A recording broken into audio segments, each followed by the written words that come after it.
Dios les bendiga a cada uno de los que están con nosotros hoy. Vamos a seguir hablando, reflexionando un poquito sobre la gracia. Ayer hablamos de la gracia del Antiguo Testamento y en el Nuevo, de la de ayer y la de hoy, ¿verdad? Y hoy vamos a seguir hablando, dando algunas pinceladas de algunos textos que nos hablan de la gracia de Dios, para que, pudiendo tener un texto aquí, otro allá, una idea hoy y otra mañana, podamos ir reflexionando sobre la gracia de Dios que se nos ha otorgado. El apóstol Pablo escribió de esta manera sobre la gracia de Dios en Romanos capítulo 5. Justificados pues, dijo él, justificados pues por la fe, tenemos paz para con Dios, por medio de nuestro Señor Jesucristo, por quien también tenemos entrada por la fe a esta gracia, en la cual estamos firmes, y nos gloriamos en la esperanza de la gloria de Dios. Porque Cristo, cuando éramos débiles, a su tiempo murió por los impíos. Ciertamente apenas morirá alguno por un justo, con todo pudiera ser que alguno osara morir por el bueno. Mas Dios muestra su amor para con nosotros, en que siendo aún pecadores, Cristo murió por nosotros. ¿Qué hemos leído aquí? Pues hemos leído que la vida cristiana, lo que tiene que ver con la paz con Dios, la entrada a su presencia, su ayuda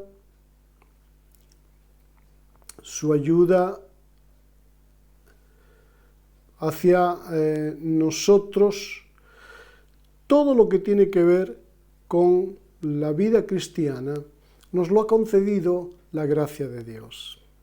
Algo que no merecíamos. Y eso ha sido hecho mediante la obra de Jesús en la cruz del Calvario. Así que la gracia tiene que ver totalmente con Cristo y su obra en la cruz. Es una gracia que afirmamos en nuestra vida. Es una gracia que nos impulsa a vivir cada día más con Dios. La vida que quiere que vivamos. Romanos 6, versículo 15 y 18, dice así: ¿qué pues? ¿Pecaremos porque no estamos bajo la ley, sino bajo la gracia? En ninguna manera, dice el apóstol Pablo. ¿No sabéis que si os sometéis a alguien como esclavos para obedecerle, sois esclavos de aquel a quien obedecéis, sea del pecado para muerte o sea de la obediencia para justicia? Pero gracias a Dios, que aunque erais esclavos del pecado, habéis obedecido de corazón a aquella forma de doctrina a la cual fuisteis entregados. Y liberados del pecado, esto es muy importante, y liberados del pecado, vinisteis a ser siervos de la justicia. En otras palabras, la gracia de Dios nos impulsa a obedecerlo en agradecimiento por habernos librado del castigo de la ley y del pecado, de la esclavitud del pecado. También la Biblia en el libro de Tito, capítulo 2, desde el versículo 11, nos dice así: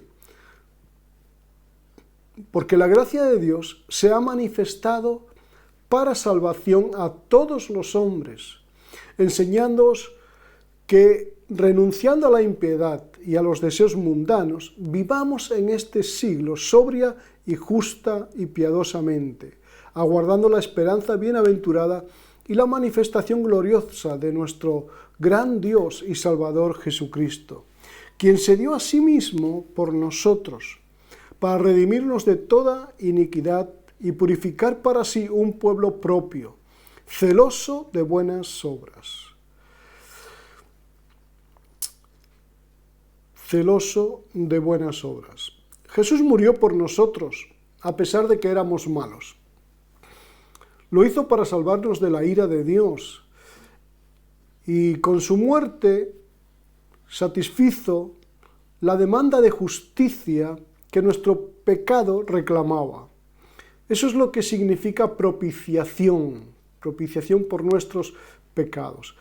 Merecemos la ira de Dios porque todos hemos pecado, todos, absolutamente todos hemos pecado y todos estamos destituidos de la gloria de Dios.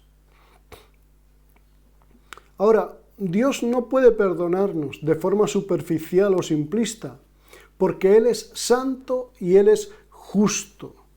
Su perdón se basa en que alguien pagó por nosotros la deuda.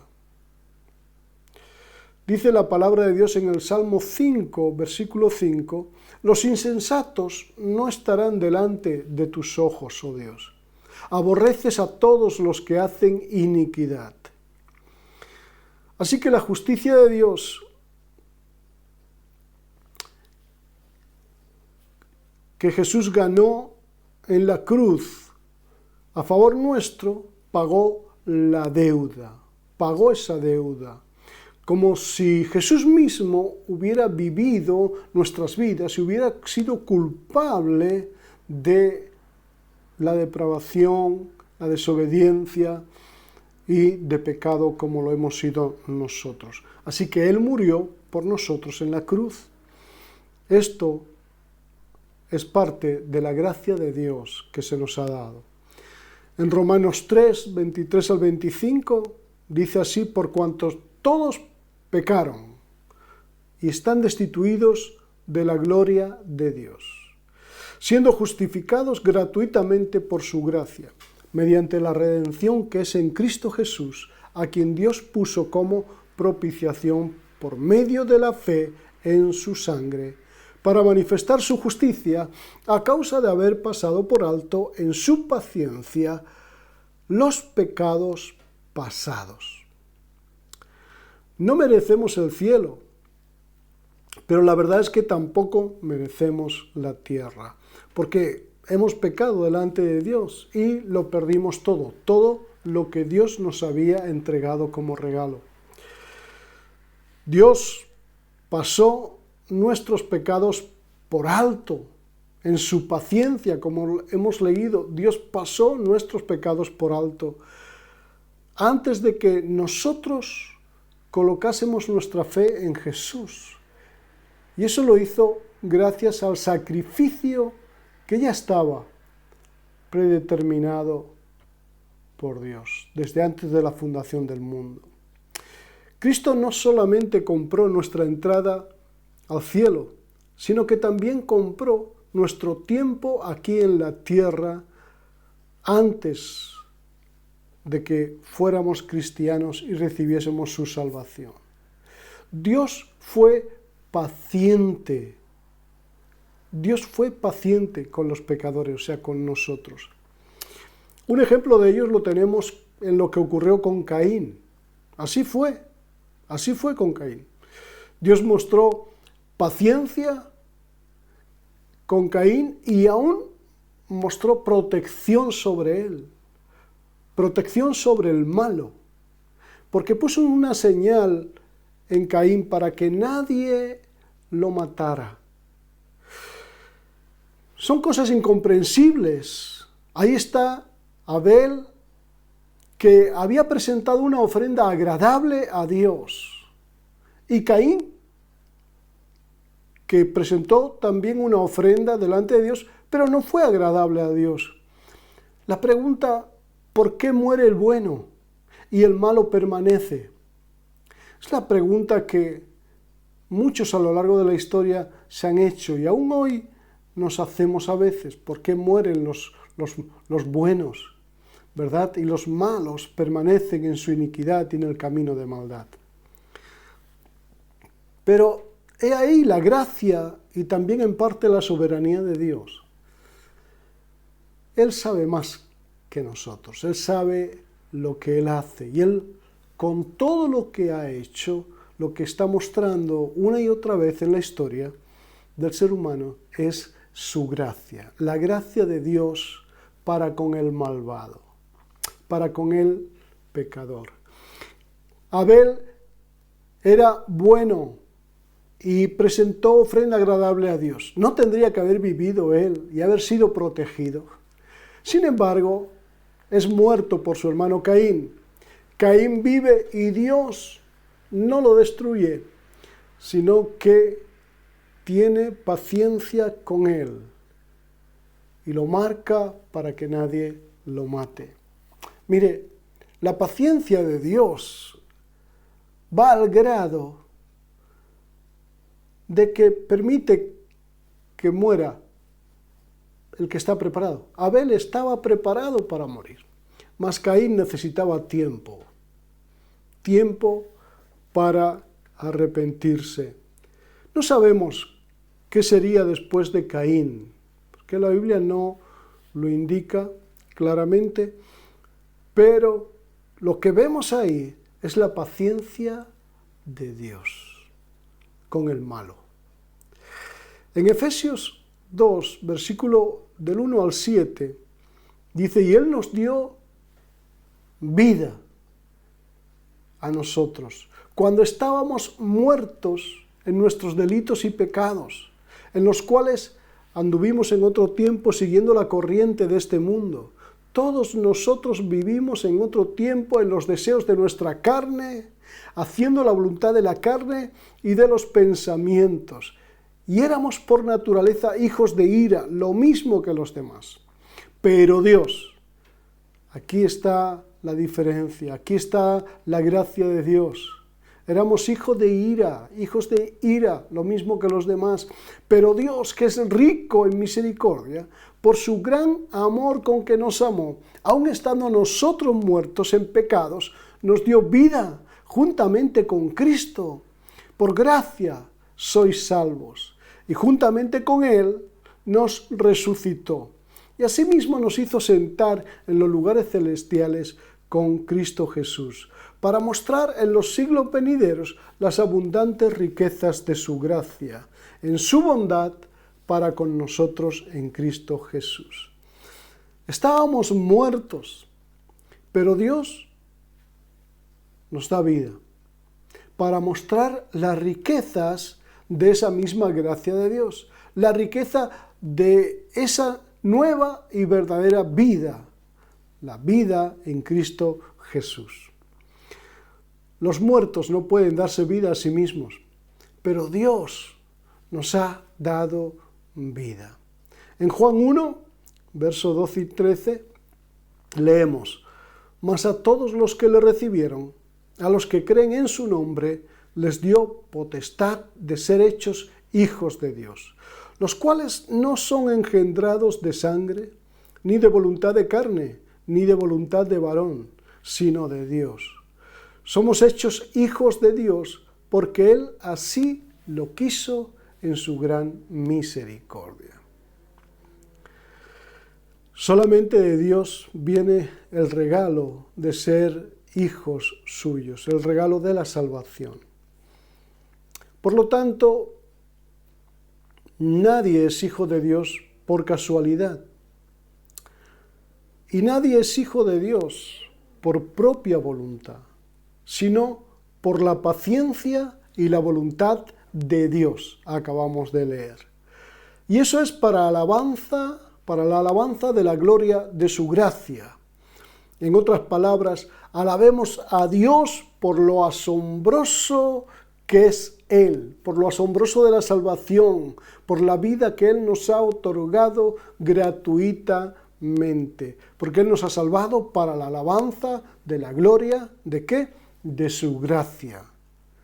Es levantar su gracia, elevar su gracia, darle alabanza por esa gracia que hemos recibido, vivir entregados a Él por la gracia que hemos recibido al ser perdonados, al ser acercados a su corazón, al ser acercados a la presencia de Dios.